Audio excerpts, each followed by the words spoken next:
Hello everybody, today we'll study about uses and interface of MS PowerPoint.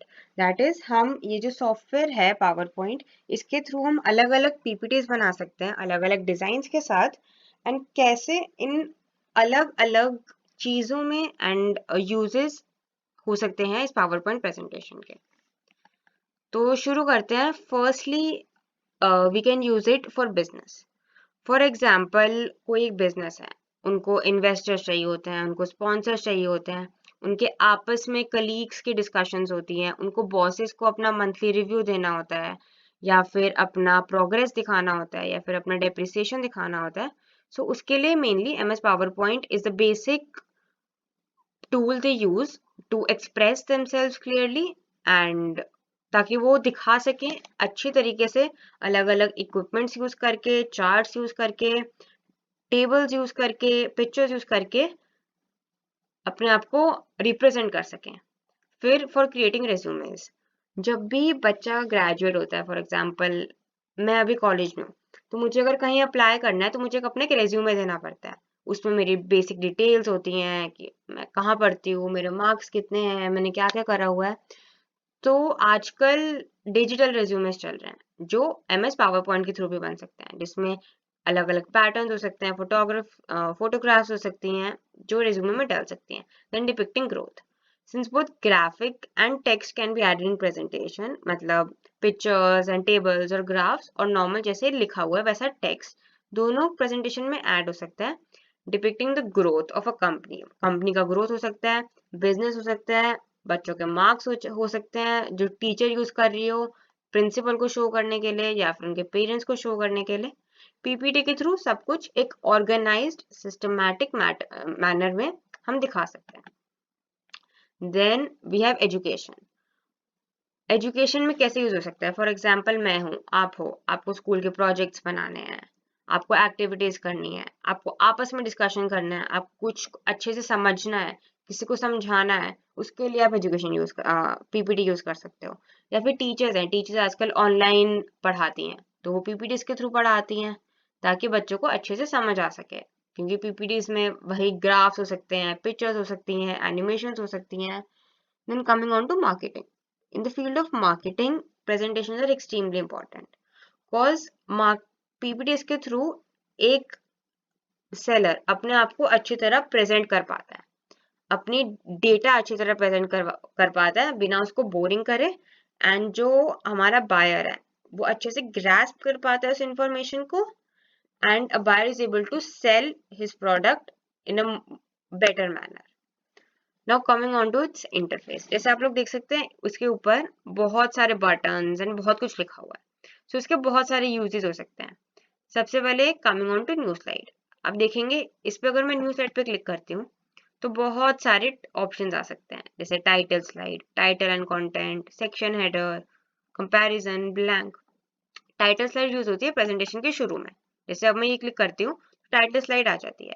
इसमें मैं कुछ भी टाइटल लिख सकती हूँ, पीपीटी या फिर एमएस पीपीटी। तो इससे हम कुछ भी टाइप इन कर सकते हैं और अलग अलग स्लाइड्स इस तरीके से आ सकती हैं। अब जैसे टाइटल एंड कंटेंट स्लाइड आ सकती है, ये स्लाइड जैसे मैंने यहाँ यूज कर रखी है, इसमें uses of MS power point title box में लिखा हुआ है और नीचे वाला जो कंटेंट है वो कंटेंट बॉक्स में लिखा हुआ है। फिर ये जो इतने सारे बॉक्स हैं ये एक्टिवेट होते हैं जब हम किसी टेक्स्ट को सिलेक्ट करते हैं। जैसे मैंने ये टेक्स्ट सिलेक्ट किया तो ये सारा हाईलाइट हो गया। अब इसमें हम फॉन्ट चेंज कर सकते हैं। फॉन्ट का जैसे ये अभी फॉन्ट है सेंचुरी गॉथिक, अब इसको मैं एल्जीरियन कर सकती हूँ। देखो ये फॉन्ट अलग है, ये फॉन्ट अलग है। तो इस तरीके से हम अलग अलग फॉन्ट चूज कर सकते हैं। And as you can see इसमें इतने सारे वैरायटी ऑफ फॉन्ट्स हैं, हम अलग अलग चीजें ट्राई कर सकते हैं जो हमें अच्छा लगे। इसमें हैंड राइटिंग फॉन्ट्स है, ऐसा लग रहा है हमने खुद ही लिखा हुआ है। तो and then there is this size, इसके मदद से हम साइज चेंज कर सकते हैं। जैसे अभी 20 है, अब इसको अगर मैं चेंज करके 40 कर दूं तो ये कितना बड़ा हो गया। अब इसको मैं चेंज करके 10 भी कर सकती हूँ। So it can be change to whatever requirement we have according to the content we have. फिर इसके बाजू में जो बड़ा ए है इसके थ्रू हम साइज बढ़ा सकते हैं। इसमें 2 ऐड होता है, साइज में से अभी 28 है, फिर 32 हो गया, 36 हो गया, 4 ऐड होता है, 2 ऐड होता है, वापस 36। एंड उसके साइड वाले बटन से हम उसको छोटा कर सकते हैं। फिर यहाँ पे एक बटन है बोल्ड, जैसे मैंने अभी ये सिलेक्ट किया विद ई लर्निंग एंड, इसको मैंने सिलेक्ट किया और मैंने बोल्ड पे क्लिक किया तो ये बोल्ड हो गया। अब बोल्ड से क्या होता है, ये चीज हाईलाइट हो जाती है। जब हम किसी भी प्रेजेंटेशन को कहीं पे प्रेजेंट कर रहे हैं तो हम कुछ चाहते हैं, कुछ पर्टिकुलर वर्ड्स, कुछ पर्टिकुलर सेंटेंसेस को हाईलाइट करना, तो बोल्ड के थ्रू हम उन चीजों को हाईलाइट कर सकते हैं, या फिर हम उनको इटैलिक्स में कर सकते हैं, या फिर हम उनको अंडरलाइन कर सकते हैं। जो भी हमारी रिक्वायरमेंट है उस हिसाब से हम कर सकते हैं। फिर हम उनका कलर चेंज कर सकते हैं, इस ए जिसके नीचे लाइन लगी हुई है इसके थ्रू। अभी ये व्हाइट है, अभी मैं इसको ब्लैक कर सकती हूँ, या फिर मैं इसको किसी और कलर का कर सकती हूँ। मैं इसको रेड कर सकती हूँ, जैसे अब मैंने इसको रेड कर दिया। तो इसमें इतने सारे कलर्स हैं, किसी भी कलर का हम अपना टेक्स्ट बना सकते हैं। फिर ये कुछ अलाइनमेंट्स है, लेफ्ट, सेंटर, राइट, जस्टिफाइड। अभी जैसे लेफ्ट अलाइनमेंट है, जैसे आप लोग देख सकते हो जो लेफ्ट लाइन है वो सीधी है, तो इसको लेफ्ट अलाइनमेंट बोलते हैं, ये लेफ्ट से सिमेट्रिकल है। फिर हम इसको सेंटर अलाइनमेंट में कर सकते हैं, इसमें सेंटर के अलाइनमेंट अलाइंड होके आता है। इसको राइट अलाइन कर सकते हैं, या फिर हम इसको जस्टिफाई कर सकते हैं, इसमें लेफ्ट और राइट दोनों तरफ से ये इक्वल आता है। ये कुछ चीजें हैं जो हम होम फोल्डर के थ्रू कर सकते हैं। फिर अगर हम इंसर्ट में जाते हैं तो इंसर्ट के थ्रू हम टेबल ऐड कर सकते हैं। जैसे अगर मैं टेबल पे क्लिक करती हूँ, इसमें इतनी सारी ऑप्शन है।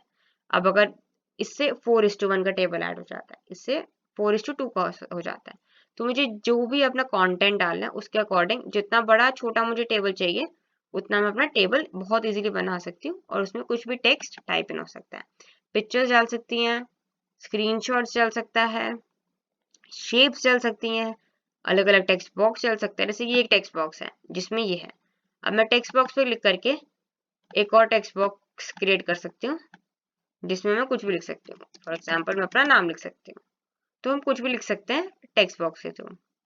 Then coming on to design, जैसे अभी मैंने ये डिजाइन चूज करा हुआ है, अब इसमें इतने सारे डिजाइन है। जैसे अगर मैं इस लो एरो पे क्लिक करती हूँ, डाउन एरो पे, तो इतने सारे डिजाइन आ सकते हैं। ये एक डिजाइन है, ये एक डिजाइन है, ये एक डिजाइन है, ये एक डिजाइन है। तो इसमें इतने सारे डिजाइन है और हम कोई भी डिजाइन चूज कर सकते हैं हमारी प्रेफरेंस के हिसाब से, और हम कितनी अपनी पीपीटी को अट्रैक्टिव बनाना चाहते हैं।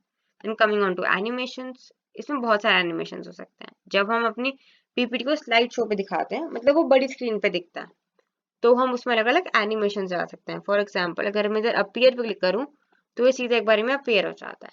अगर मैं फेड पे क्लिक करती हूँ तो ये धीरे धीरे होके फेड होके आता है। अगर मैं फ्लाइन पे क्लिक करती हूँ तो ये फ्लाई होके आ रहा है हमारा कंटेंट। तो अलग अलग एनिमेशंस हम अपने अलग अलग पॉइंट्स में डाल सकते हैं। मैं इस पॉइंट में फ्लाई इन डाल सकती हूँ, मैं इस पॉइंट में फेड डाल सकती हूँ। तो अलग अलग चीजें हम अपने अपने उसमें यूज कर सकते हैं। फिर coming on to slide show, इसके थ्रू हम अपने उसको स्लाइड शो पे लगाते हैं। फॉर एग्जाम्पल ये ऐसे आता है हमारा स्लाइड शो, हमने एनिमेशन लगाई थी, अब देखो ये फ्लाइन होके और ये फेड इन होके हमारे पॉइंट्स आ रहे हैं। और फिर हम व्यू पे कर सकते हैं, हम रिव्यू कर सकते हैं। सो इसमें अलग अलग बॉक्सेस हैं जिसमें बहुत सारे इक्विपमेंट्स हैं, एंड जैसे जैसे हम सीखते रहेंगे वैसे वैसे हमें पीपीटी बनानी आती रहेगी, उतनी सुंदर, उतनी अट्रैक्टिव एंड उतनी इंफॉर्मेटिव पीपीटी हम आगे चल के बना सकते हैं।